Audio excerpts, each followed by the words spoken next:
केदारनाथ उत्तराखंड में स्थित एक पवित्र तीर्थ स्थल है जो 12 ज्योतिर्लिंगों में से एक है। इसकी पौराणिक कथाएं और रहस्यमयी कहानियां सदियों से भक्तों को आकर्षित करती रही हैं।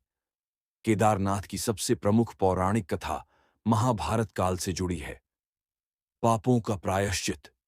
महाभारत युद्ध जीतने के बाद पांडव अपने सगे संबंधियों और गुरुजनों की हत्या के पाप से मुक्ति पाना चाहते थे। इसके लिए उन्होंने भगवान शिव से क्षमा याचना करने का निर्णय लिया। शिव का अंतर्ध्यान। भगवान शिव पांडवों के पापों से क्रोधित होकर उन्हें दर्शन नहीं देना चाहते थे। वे उनसे छिपने के लिए गुप्तकाशी उत्तराखंड पहुंचे और एक बैल का रूप धारण कर अन्य पशुओं के झुंड में मिल गए। भीम का प्रयास। पांडव शिव को ढूंढते हुए गुप्तकाशी पहुंचे। उनमें से सबसे बलशाली भीम ने बैल के रूप में छुपे शिव को पहचान लिया। उन्होंने उस बैल को पकड़ने का प्रयास किया, लेकिन बैल धरती में समाने लगा। पिंड स्वरूप। भीम ने बैल के पिछले हिस्से कूबड़ को कसकर पकड़ लिया। भगवान शिव पांडवों की भक्ति और दृढ़ता से प्रसन्न हुए और उन्हें दर्शन देकर उनके पापों से मुक्त कर दिया।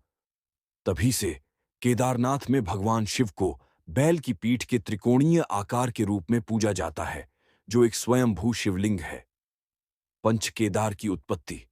मान्यता है कि जब भगवान शिव बैल के रूप में धरती में समाये तो उनके शरीर के विभिन्न अंग 5 अलग-अलग स्थानों पर प्रकट हुए।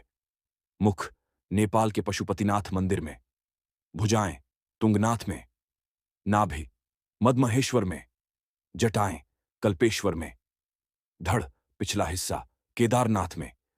इन्हीं 5 स्थानों को मिलाकर पंचकेदार कहा जाता है, जो भगवान शिव के विभिन्न स्वरूपों को समर्पित हैं।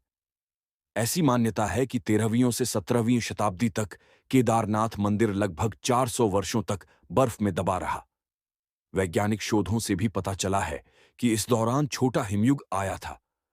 आश्चर्य की बात यह है कि इतने लंबे समय तक बर्फ में दबे रहने के बावजूद मंदिर की संरचना को कोई बड़ा नुकसान नहीं हुआ।